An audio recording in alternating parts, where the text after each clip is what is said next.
ایک دفعہ میرے پاس کچھ شیعہ حضرات کی طرف سے کچھ لوگ آئے اور مجھے کہنے لگے, وہ لڑکے تھے, ان کو شیعہ حضرات نے کچھ باغ فدق وغیرہ کا مسئلہ نہیں ہے, وہ جو کہتے ہیں حضرت فاطمہ کی وراثت یہ کر لی وہ کر لی اس طرح کا, تو وہ کچھ لڑکے آئے مجھے کہنے لگے یہ حضرت فاطمہ رضی اللہ تعالیٰ عنہ پر معاذ اللہ ظلم ہوا تھا, حضرت ابو بکر حضرت عمر فاروق نے باغ لے لیا تھا, حدیث کا ریفرنس دیا یہ وہ. مجھے کہا اس کا جواب دیں. میں نے کہا دیکھو میں ایک بات کا جواب دوں گا پھر تم دوسرا اعتراض لے کر آ جاؤ گے, پھر میں اس کا جواب دوں گا, تم ان سب باتوں کے کافی شافی جوابات الحمدللہ موجود ہیں, پھر چوتھا مسئلہ لے آؤ گے, پھر پانچواں لے آؤ گے, پھر چھٹا لے آؤ گے, پھر ساتواں. تو میں نے کہا میں تو پھر دن بھر یہی کرتا رہوں گا. تو میں نے کہا دیکھو اس کی ضرورت کیا ہے کہ اس سوال کا جواب کیوں چاہیے. وہ یہ اعتراض اس لیے کر رہے ہیں کہ ان کے خیال میں سنی مذہب درست نہیں ہے کیونکہ وہ ان میں غلط چیزیں آ گئی ہیں. میں نے کہا یہ تو سنی مذہب کے بنیادی عقائد میں سے ہے کہ صحابہ کرام نے حضرت فاطمہ کی وراثت نہیں لی. یہ تو ہمارے بڑے بڑے عشرہ مبشرہ ہیں جن کو دنیا میں جنت کی بشارت ملی, وہ نبی کی بیٹی سے وراثت کیسے کھا سکتے ہیں. یعنی یہ سنی مذہب کا کوئی اختلافی مسئلہ نہیں ہے یہ. میں نے کہا اس کا مطلب کیا ہوا کہ اگر آپ اس بات کو درست مان لیتے ہو تو پھر سنی مذہب ہی غلط ہو جائے گا کہ جس میں اتنے بڑے بڑے بلینڈر ہوئے ہیں کہ اہل بیت سے معاذ اللہ نفرت سکھائی جا رہی ہے اس میں. تو میں نے کہا ان سے کہیں کہ ہم سنی مذہب کو میں چھوڑنے کے لیے تیار ہوں اس اعتراض کی بیس پہ, لیکن اس شرط پہ چھوڑوں گا کہ پھر مجھے کوئی دوسرا پلیٹ فارم دیں جس پہ اس سے بڑے بڑے اعتراضات نہ ہوتے ہوں. سمجھ رہے ہیں. تو میں نے کہا پھر جن لوگوں نے, دیکھو ہر شیعہ کو انگلی توڑنے کی عادت نہیں ہوتی, میں مانتا ہوں ابھی محرم آ رہا ہے, ویسے بھی پھر ایک شیعہ سنی کی جنگ نہ چھڑ جائے. جو چیز میں سمجھانا چاہ رہا ہوں اس کو فوکس, لیکن انگلی توڑنے والے ہر ایک میں ہوتے ہیں نا, بحث کرنا بلا وجہ. اہل حدیث میں بہت سے معتدل ہیں, نماز پڑھتے ہیں نکل لیے, لیکن بعض کیا کرتے ہیں بلا وجہ آپ کو آ کے چھیڑنا. اور یہ دیوبندیوں میں بھی ہوتے ہیں, ہر فرقے میں ہر طرح کے لوگ ہوتے ہیں, تو شیعوں میں بھی بہت ہول سیل کے حساب سے. آپ بیٹھو گے وہ باغ فدق لوٹ گیا, نمبر حضرت علی کا تھا, ان سے خلافت چھین کے کس کو دے دی گئی, ابو بکر کو دے دی گئی, پہلا نمبر ان کا تھا, یہ کیا ہو گیا. وہ بیٹھ کے نا پھر آپ وہی کیا ہے کنفیوژن. تو بھائی اس کا جواب یہ ہے کہ یار اس سے یہ ثابت ہوتا ہے سنی مذہب غلط ہے, تو میں مان لیتا ہوں غلط ہے, تو مجھے بتاؤ پھر میں سنی مذہب کو چھوڑ کر کس طرف آؤں. کیونکہ اگر آپ اپنے مسلک کی طرف بلاتے ہو تو پھر ہمارے پر اگر 4 اعتراضات ہیں تو آپ پر 4000 اعتراضات ہیں, ان کا جواب دو. تو میں نے کہا باطل کے سوالات کے جوابات میں پڑھنے کے بجائے نا اس سے سوالات پوچھنا, بولو بھائی شروع کر دو. اور اگر وہ سوالات کی بیس پر, اعتراضات کی بیس پر اپنا مسلک چھوڑ دے تو اس سے کہو یہ اس کی علامت ہے کہ واقعی آپ حق کے متلاشی ہیں, پھر ہم اس پہ بھی پھر ہم آپ سے بحث کریں گے. اگر ہم پہ 4 اعتراض ہو رہے ہیں اور آپ پہ 400 ہو رہے ہیں تو اس کا مطلب پہلے ان 400 کو بیٹھ کے حل کرو آپ, ورنہ ہم نہ ادھر کے رہیں گے, کیونکہ شیعہ اور سنی 2 ہی تو مسلک ہیں اسلام میں, تیسرا تو کوئی ہے نہیں بھائی, یا تو سنی ہے یا کیا ہے شیعہ ہے. اب سنی چھوڑ دیا, شیعہ کو قبول نہیں کیا تو کہاں جائے گا آدمی, ٹھیک ہے. اس کا مطلب پھر وہ نیا تیسرا فرقہ نکالے گا بیٹھ کے. تو تیسرے کا امت متحمل, امت میں تیسرا فرقہ نہیں افورڈ کر سکتی, 2 بہت ہو گئے ہیں بڑے بڑے. تو ہم یہاں لٹک کے نہ ادھر کے رہیں گے. تو یہ بھی کیا ہے بھائی, اعتراض کر کے کیا کرنا صرف. تو جو حق کا متلاشی ہوتا ہے نا وہ واقعی حق تلاش کر رہا ہوتا ہے. میں نے جب یہ ایک سوال قائم کیا تھا نا عیسائیوں کا عقیدہ کہ خدا 3 بھی ہیں 1 بھی ہیں, اس پہ بہت سے عیسائیوں کے کمنٹس بھی آئے ہیں کہ یہ, میں نے کہا نا یہ کیسا عقیدہ ہے جو عقل سے کیا ہے بالا تر. تو اس پہ بعض عیسائیوں نے اعتراضات کیے کہ ہمارا یہ عقیدہ نہیں ہے, بلکہ پھر اور ایک پیچیدہ سی بحث لکھی ہوئی تھی کہ ہم تو حلول کے قائل ہیں کہ خدا عیسیٰ میں حلول کر گیا, ٹھیک ہے نا. تو عیسیٰ کی ایک حیثیت یہ ہے کہ وہ اللہ کے نبی ہیں, اور ایک حیثیت کیا ہے کہ ان میں کیا ہے اللہ ہے. تو حضرت مریم کو تم خدا نہیں مانتے. بھائی آپ نہیں مانتے, آپ کا ایک فرقہ تو مانتا ہے نا. تو آپ جس اصل بات جو فوکس کرنے کی ہے وہ یہ ہے کہ مذہب کی بنیاد ایسی چیز سے شروع ہو رہی ہے جو کھوپڑی میں نہیں آتی, بلکہ کھوپڑی میں نہیں آتی, کھوپڑی اس کے غلط ہونے کا فیصلہ کرتی ہے. کھوپڑی کہتی ہے کہ یہ 100% کیا ہے غلط ہے.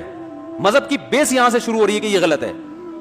تو جب بیس یہاں سے شروع ہو رہی ہے تو آگے کیا ہے پھر.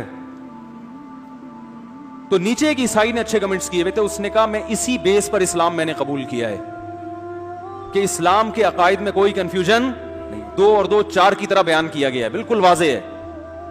اور میں اس سے آگے بڑھ کے کہتا ہوں کہ آپ عقیدہ تثلیث فرض کر لو عیسائیوں کا, ٹھیک ہے مان لو, تو آگے مذہب کو فالو کیا جاتا ہے مذہب کی تعلیمات پر عمل کرنے کے لیے. آپ کے پاس سرے سے لا موجود ہے ہی نہیں جس کو عیسائی لا کہا جائے. ہے تو بتاؤ نا ہمیں, ہمارے پاس تو لا ہے نا, بھائی ہماری فقہ کی کتابیں ہیں, کوئی غیر مسلم اسلام قبول کرتا ہے, ہم درجنوں کتابوں کا نام دے دیتے ہیں, یار وضو کے مسائل اس کتاب میں لکھے ہوئے ہیں, غسل کے مسائل اس کتاب میں, وضو کیسے کرنا ہے, غسل کیسے کرنا ہے اس کتاب میں لکھا ہوا ہے, وراثت کے مسائل اس کتاب میں لکھے ہوئے ہیں, خرید و فروخت کے مسائل اس کتاب میں لکھے ہوئے ہیں, نکاح طلاق کے مسائل اس کتاب میں لکھے ہوئے ہیں, ایک ایک چیز, سونے کا طریقہ, نبی کی 24 گھنٹے کی سنتیں فلاں کتاب میں لکھی ہوئی ہیں, آپ صلی اللہ علیہ وسلم کتنا سوتے تھے, آپ صلی اللہ علیہ وسلم دانت کتنی دفعہ صاف کیا کرتے تھے, کرتے بھی تھے نہیں کرتے تھے, کرتے تھے تو کتنی دفعہ, کہاں سے شروع کرتے تھے کہاں ختم کرتے تھے, آپ صلی اللہ علیہ وسلم ناخن کاٹنا, یہ اسلام کا, یہ اسلام نے اس کا حکم دیا ہے کہ نہیں دیا, کاٹنے ہیں کہ بڑھانے ہیں, داڑھی کاٹنی ہے کہ بڑھانی, سکھوں کے پاس تعلیمات نہیں ہے, انہوں نے کہا مونچھیں بھی بڑھاؤ داڑھی بھی بڑھاؤ, گوروں نے کہا مونچھیں بھی کاٹو داڑھی بھی کاٹو, اسلام نے کہا نا نا نا نا, لا ہے نا اللہ کی طرف, داڑھی بڑھاؤ اور مونچھیں گھٹاؤ, ایک ایک چیز. یعنی آپ کی لباس کیسا ہو, آپ کا لائف اسٹائل کیسا ہو, تو اللہ نہ کرے ہم اگر اسلام چھوڑ کر عیسائیت قبول کرتے ہیں تو آپ کے پاس کوئی کتاب تو ہو جس سے پتا چلے کہ عیسائیت کی یہ تعلیمات ہیں, ان کو اسلام کے مقابلے میں ان کو فالو کرنا ہے. آپ کے پاس سرے سے کوئی بک موجود ہے ہی نہیں, موجود ہی نہیں ہے, تو قبول کر کے کرے گا کیا, سوائے سنڈے کے دن چرچ جانا اور 25 دسمبر کو کرسمس منانا. اس کے علاوہ آپ کے پاس حضرت عیسیٰ کی تعلیمات کا کچھ بھی باقی نہیں بچا. باقی یہ کہ سچ بولنا چاہیے, جھوٹ نہیں بولنا, یہ تو اقوام متحدہ بھی کہتی ہے, اس کے لیے عیسائی ہونے کی کیا ضرورت ہے. ارے یہ تو یونائٹڈ نیشن اور یہ ساری دنیا مانتی ہے سچ. ابو نے بچپن سے میں بتایا تھا بیٹا سچ بولنا جھوٹ نہیں بولنا, تو اسلام تھوڑی, تو ساری دنیا کہہ رہی ہے. امتیازی حیثیت کیا ہے کہ ایک آدمی قربانی دے کر ایک مذہب قبول کرتا ہے, تو مذہب کی جہاں بحث ہوگی, اسلام کے علاوہ کوئی مذہب آپ کے پاس ہے ہی نہیں جس کے پاس کوئی سسٹم ہو, تو اس کے صحیح یا غلط ہونے کی بحث میں پڑھنے کی ضرورت ہے ہی نہیں. جب ہے ہی نہیں تو کیا کرنا ہے. دیکھو ایک مثال دے کے بحث ختم کرتا ہوں. آپ کی بچی کے لیے رشتہ آیا, ایک بندے نے پیغام نکاح بھیجا, دوسرا بندہ بھی اس کے ساتھ آیا. اب آپ کیا کر رہے ہو, دوسرے نے پیغام نکاح بھیجا نہیں ہے, اب آپ کہہ رہے ہو یار دونوں میں سے داماد کس کو بناؤں, میں تحقیق کروں گا دونوں میں زیادہ اچھا کون سا ہے. اب آپ تحقیق کرو, تیری سیلری کتنی ہے, وہ کہہ رہے 1 لاکھ, دوسرے کی تیری سیلری وغیرہ 1.5 لاکھ, جس نے پیغام نہیں بھیجا اس کی کتنی تھی 1.5 لاکھ. یار یہ زیادہ اچھا ہے. اگلا کہے گا بھائی تو نے میری 1.5 لاکھ اور 1.5 کروڑ پیغام میں نے بھیجا ہی نہیں ہے, تو میری تفتیش کیوں کر رہا ہے. اگر یہ ثابت ہو جاتا ہے میں اس سے اچھا ہوں تو میں تھوڑی شادی کرنے کے لیے تیار ہوں, میں تو اس کو لے کر آیا ہوں. تو اس کو اس سے کمپیئر کیا جائے گا, کسی دوسرے نے بھی پیغام بھیجا ہو تو ان دونوں میں سے دیکھا جائے گا. جب تو نے بیٹی مجھے دینی نہیں ہے نہ میں نے لینی ہے, تو پھر میرے کو اس سے مجھے کمپیئر کرا کے تیرا رزلٹ کیا نکلے گا.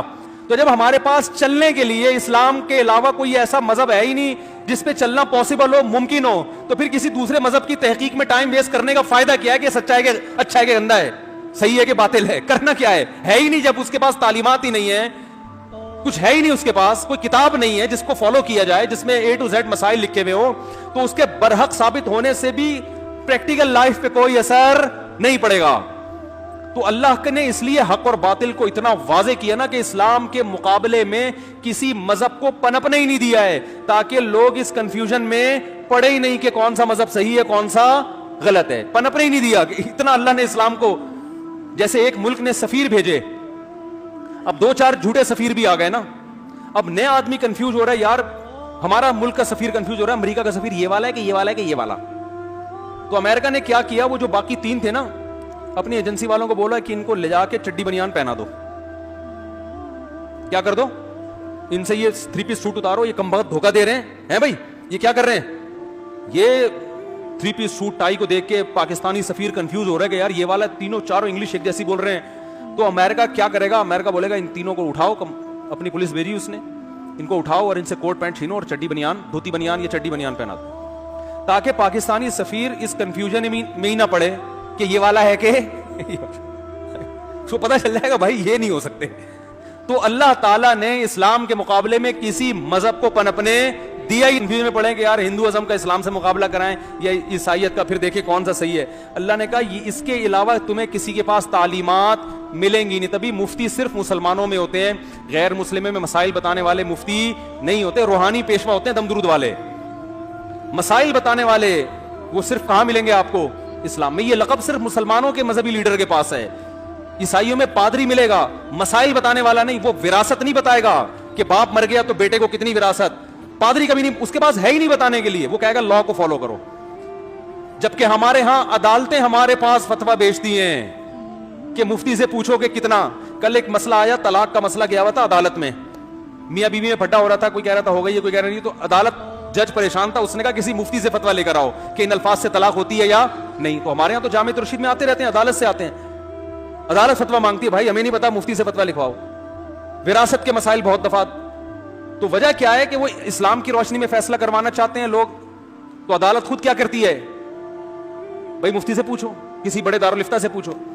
تو یہ اللہ تعالیٰ نے اسلام کے مقابلے میں کسی کو پنپنے, بولو بھائی, دیا ہی نہیں, یہ بحث ہی ختم کر دی. تو باطل کو پہچاننا اتنا زیادہ ٹینشن والا کام نہیں ہے, 2 منٹ کا کام ہے, بشرطے کہ انسان کھوپڑی کا صحیح استعمال, اور انگلی توڑنے والوں سے کیا رہے, ہوشیار.